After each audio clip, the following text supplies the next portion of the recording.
There's a quiet crisis affecting many older men, one that's rarely discussed, yet it's silently draining energy, impacting heart health, and eroding emotional intimacy. I'm talking about frequent masturbation in later life. If you're over 60 and still engaging in this habit regularly, you might already be experiencing some early warning signs. Dr. James Ellison and I have spent more than 3 decades supporting men in safeguarding their sexual health, vitality, and overall well-being. As a professor of urology, a men's health specialist, and a senior advisor to several leading hospitals across the U.S., my goal isn't to judge, but to speak honestly and compassionately. Many believe masturbation is always harmless, even beneficial, and for many stages of life, that's true. But as you age, your body undergoes profound changes.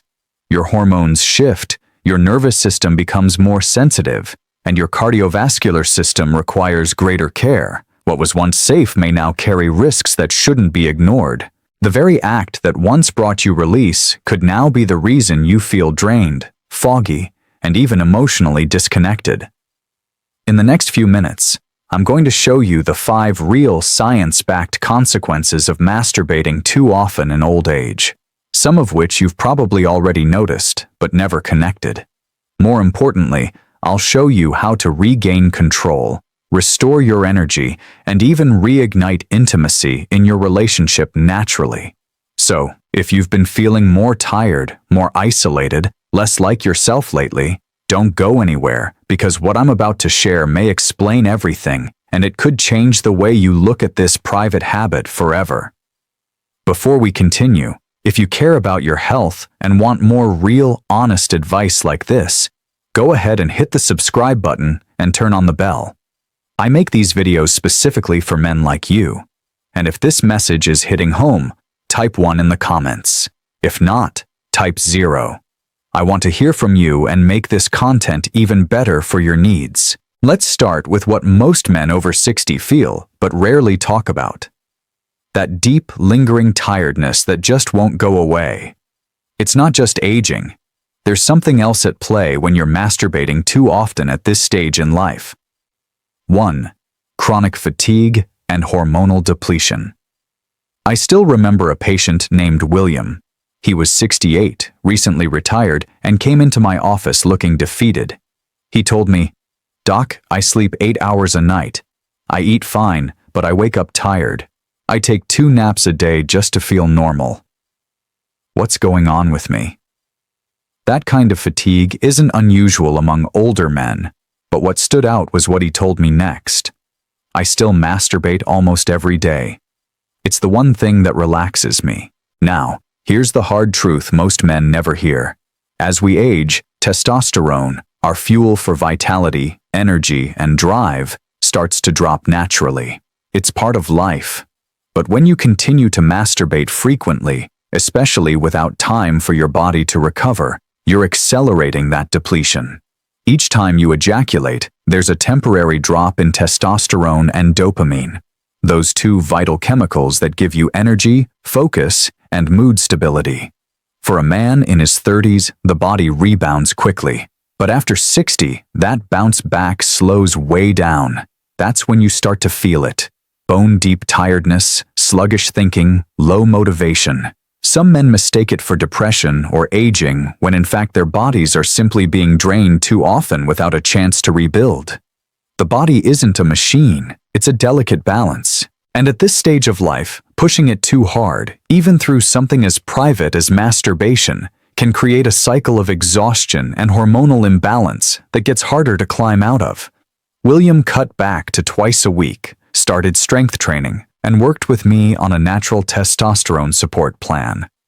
Within 6 weeks, his energy started to return. His wife said he smiled more. He said he felt like he had his edge back. That's the power of understanding how your body works now, not 10 years ago, not 20, now. But energy loss is just the beginning. What happens when the strain moves beyond fatigue and starts to impact something even more vital? Your heart. What I'm about to share next might surprise you. If you're still here and this message is resonating with you, just type the number 1 in the comments so I know you're with me. Your feedback matters. Now, let's move on to the next important truth. 2. Heart strain and blood pressure spikes. A few years ago, I had a patient named Charles, 72, a soft-spoken man who prided himself on staying active. He walked daily, watched his diet, and tried to keep his health in check. But during one routine visit, he mentioned something he hadn't shared before. "I don't know if it matters," he said hesitantly, "but I still masturbate several times a week, sometimes more, depending on how stressed I feel. Lately, I've noticed my heart racing afterward. Is that normal?" That question hit me hard because it's one I wish more men would ask before problems begin. Most people don't realize that an orgasm isn't just a physical release. It's a full cardiovascular event. Your heart rate spikes, your blood vessels constrict and dilate, your blood pressure surges. For a young man, this stress on the heart isn't usually dangerous. But in older age, especially when there's already some level of hypertension or plaque buildup, that sudden surge can be risky. Charles had borderline high blood pressure and some mild arrhythmia. Masturbating frequently, especially with high intensity, was putting real strain on a heart that couldn't recover the way it used to. He told me he often felt lightheaded or flushed afterward, like he'd just run a sprint.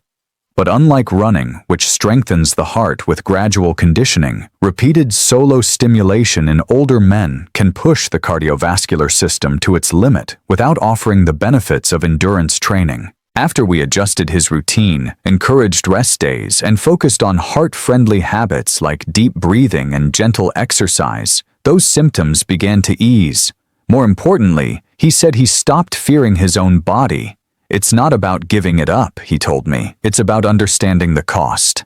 And he's absolutely right, because while your heart may be strong today, the real danger is what you can't feel happening beneath the surface. Silent strain, cumulative pressure, and if you're not careful, it can sneak up on you. But even more surprising than what it does to your heart is what it may be doing to your mind. What if I told you this private habit might be quietly dulling your memory? Let's talk about that next. 3. Memory loss and brain fog. One afternoon, I met Robert, a retired engineer in his early 70s. He came into my office with a simple but troubling concern. "Doc, I'm forgetting things. Not big things, but little stuff. Names, where I put my keys, why I walked into a room. My wife's worried it might be early dementia, but I feel sharp some days and foggy others. What's going on?" We ran tests. His brain scans were clear. No signs of cognitive decline. Then I asked about his daily routines, including habits most men don't think to mention. That's when he opened up. "Honestly, I still masturbate pretty regularly, sometimes once a day. It helps me sleep." I could see the hesitation in his eyes, the discomfort in saying it out loud, but I've heard it before many times. What most men don't realize is that orgasm isn't just a physical act. It's deeply neurological. When you climax, your brain releases a surge of dopamine followed by a sharp drop. That crash, especially when it happens too often, can leave your mind in a fog. Over time, this depletes key neurotransmitters like acetylcholine and dopamine, both critical for memory, concentration, and mental clarity. At a younger age, the brain bounces back quickly, but in older men, that recovery slows. You're left in a cycle of momentary relief followed by hours, even days of subtle fog and forgetfulness. When Robert cut back, began supplementing with omega-3s, and prioritized better sleep and hydration, his clarity noticeably improved. His wife told me half-jokingly, "He remembers my birthday again. I'll take that as a win." This isn't about shaming the habit. It's about understanding that the brain needs rhythm and balance, especially in later years. If you're feeling cloudy, easily distracted, or forgetful, it might not be age alone. It could be what's happening behind closed doors too often, too fast, and without recovery. But here's the part most men never expect. The changes don't stop at your mind. They can quietly reshape your emotions, your relationships, and the way you connect with the people who matter most, and that's exactly what we'll explore next. 4. Emotional isolation and relationship damage. I'll never forget the day Thomas came into my office. He was 74, tall, proud, the kind of man who rarely showed emotion. But that day, his hands trembled a little as he spoke. "Doc," he said, "my wife thinks I don't love her anymore. She says I've pulled away. She's not wrong, but I don't know how to fix it." He paused and then quietly admitted, "I've been turning to myself instead. It's easier. I guess that kind of honesty is rare and it's more common than you might think.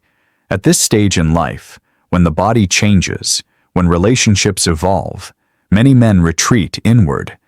Sometimes it's physical distance, sometimes it's emotional, and often they begin to rely more and more on solo habits like masturbation to fill a growing void. Not out of lust, but out of loneliness, boredom, or a need for routine comfort. The danger isn't just physical, it's deeply emotional. Over time, this habit can begin to replace real connection. You stop reaching out, stop engaging, stop being present. The release might feel satisfying in the moment, but afterward, you're left with silence, no warmth, no closeness, and eventually that can erode the very relationships you've spent decades building. Thomas had been married for over 40 years. He told me he didn't know how to approach his wife anymore. They hadn't been intimate in months, and he felt ashamed, not for the act itself, but for how it had created distance. Together, we worked on rebuilding that connection. Not through grand gestures, but through small steps, conversation, openness, a shared walk each day, and slowly, things began to shift. This isn't about giving anything up. It's about choosing what matters most. In this season of life, connection isn't just nice to have, it's essential. Emotional intimacy is the foundation for mental health, physical well-being, and even longevity. And it begins with presence. But while emotional distance is often invisible, the next consequence is much harder to ignore. Because if you keep pushing your body too far, it may start pushing back in a very real, very physical way. Let's talk about what excessive stimulation can do to the very core of your sexual function. 5. Pelvic floor weakness and erectile issues. A man named Gerald came to see me last winter.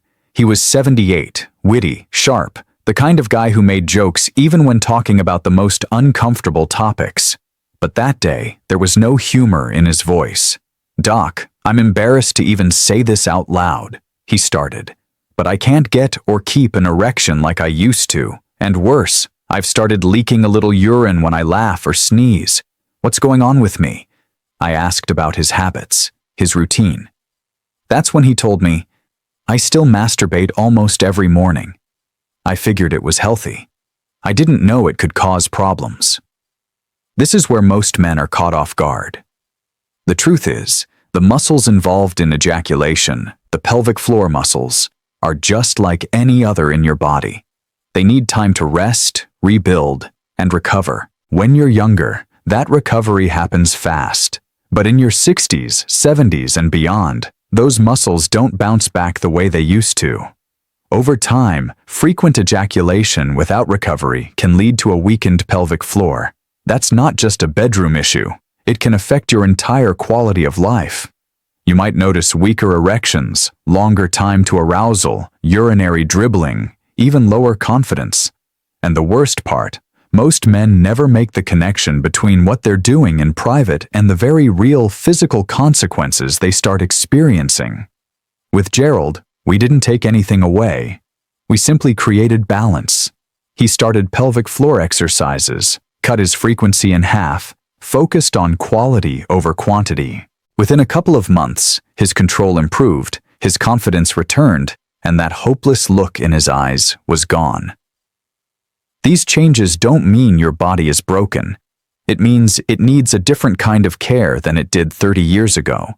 Your body is still capable of pleasure, connection, strength, but it's asking for help in a new way.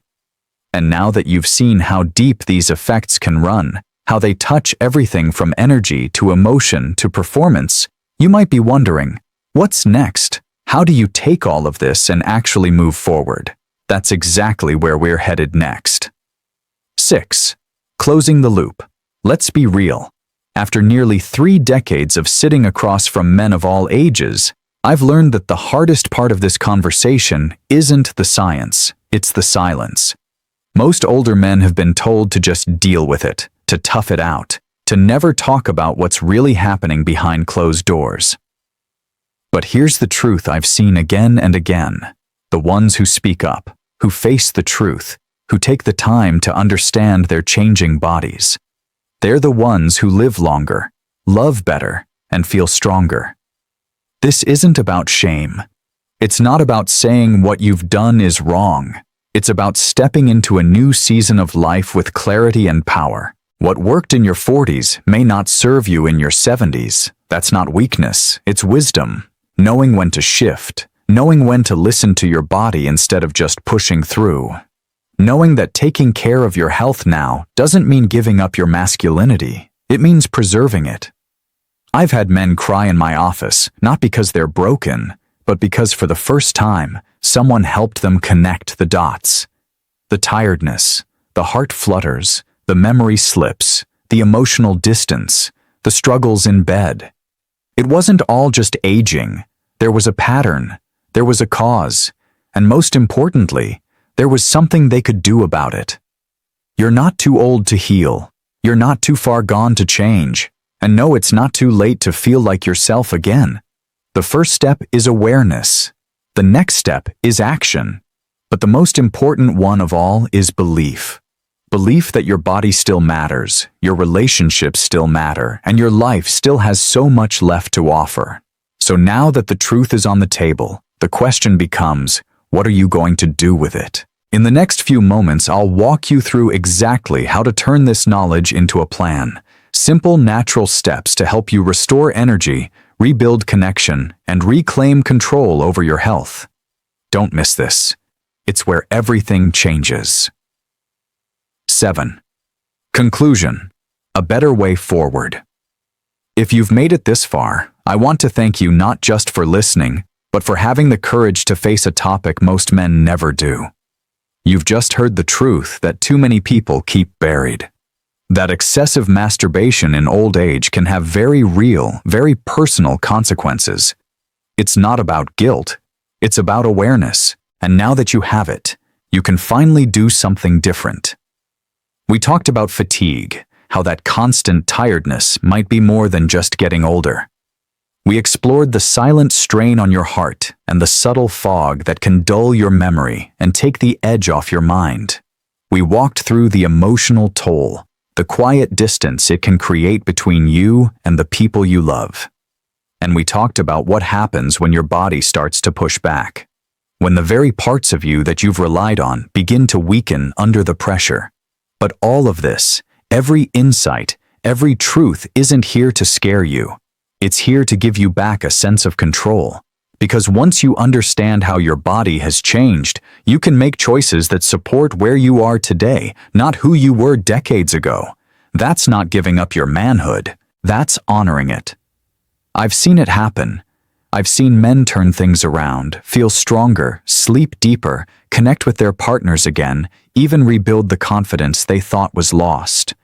Not by stopping everything, but by listening to their bodies, by balancing pleasure with recovery, by choosing health. One decision at a time. This isn't the end of your story. It's a new chapter, one filled with more presence, more strength, and more clarity than you may have felt in years. You have more power than you think. And the good news is, you're not doing this alone. Stick with me. In the next video, I'll show you practical steps you can start today.